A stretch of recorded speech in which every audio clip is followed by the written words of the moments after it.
ल सम्पूर्ण मित्रहरुमा नमस्ते।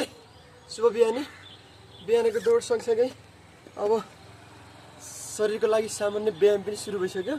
यसरी पसिना आइरहने है, यो पसिना चाहिँ अब पसिनालाई अझ बढी शारीरिक व्यायाम मार्फत झार्नको लागि म केही शरीरका गतिविधिहरू गर्दैछु। यहाँहरु हेर्नुस् है त। ल सुरुमा तपाईहरु अब यसरी दौडेर आइसकेपछि सुरुमा तपाईहरु अब यसरी दौडेर आइसकेपछि यसलाई शरीर श्वास प्रश्वास अलि बढी सेसे भएको हुन्छ। यसलाई घौटी पर्नुहोस् हल्का रूपमा।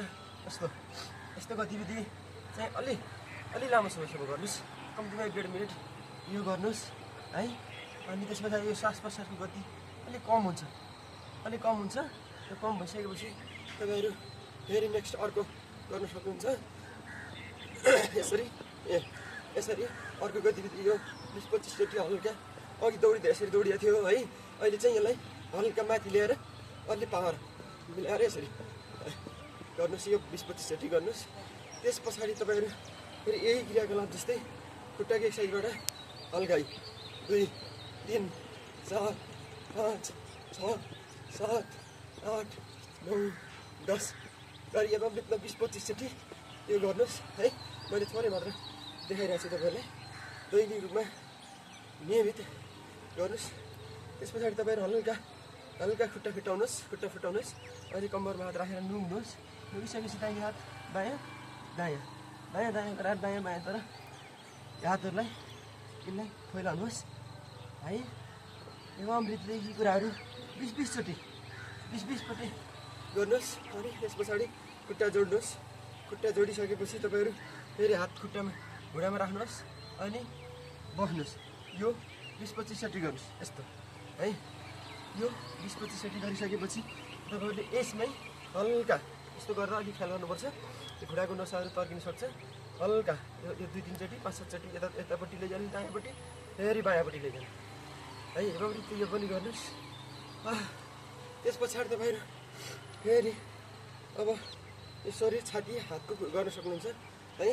हातलाई अगाडि ल्याउनुस्, दायाँ लानुस्, अगाडि ल्याउनुस्, दायाँ लानुस्, अगाडि ल्याउनुस्, दायाँ लानुस्, अगाडि ल्याउनुस्, दायाँ लानुस्। यो एवं रीतिले गर्नुस्। सकिन्छ। माथि ल्याएर गर्न सक्यो है। अनि यही गतिविधिमा कुमको पनि गर्न सक्यो। 10 चोटि यता 10 चोटि यता है। 10 चोटि यता 10 चोटि यता यसरी एवं रीतिले यो गर्नुस्। अनि त्यस पछाडि फेरि यसलाई यतापट्टि लानुस्। शरीरलाई दायाँ बायाँ दायाँ बायाँ दायाँ बायाँ गर्नुस्। अनि त्यस पछाडि तपाईहरु फेरि एवं नियमितै फेरि बिस्तारै टाउको दायाँ बायाँ दायाँ बायाँ गर्नुस्। यो गर्दा पानी आएको हुन्छ। अब तपाईहरुलाई मैले यो हेर्नुस् है। यसरी 1 2 3 4 5 6 7 8 9 10 यो 20 चोटि गर्नुस् है। यो 20 चोटि गर्नुस् है।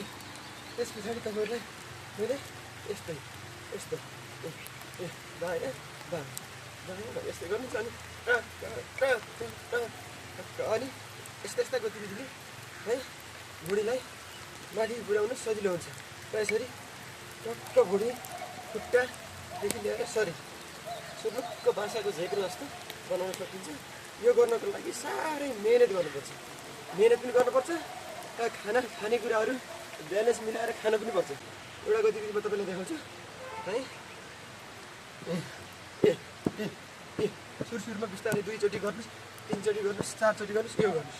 यसरी जति गरे नि हुन्छ। तपाईहरु सकेसम्म जति गरे हुन्छ। अनि अर्को तपाईको यसो गर्नु। हात राख्नु 1 2 3 4 गर्दै यो 10 चोटि गर्नुस्। धेरै नगर्नुस्, भुँडी घटाउनु। अनि यसरी हल्का पुसअप पनि हान्न सकिन्छ। तर अहिले पुसअप नहानौँ। यहाँ यो छ शरीरलाई यसो गर्न सकिन्छ। यसरी पनि भुँडी घटाउन सकिन्छ। भुँडी घटाउनको यो विशेष उपाय हो।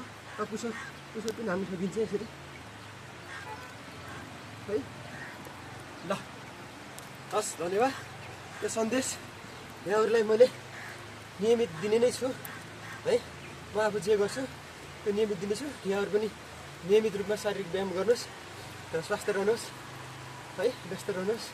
नियमित रूपमा तपाईँहरू पनि मेहनत गर्नुहोस्, शरीर एकदम फिटनेस राख्नुहोस्। हस्, धन्यवाद, सबैको जय होस्।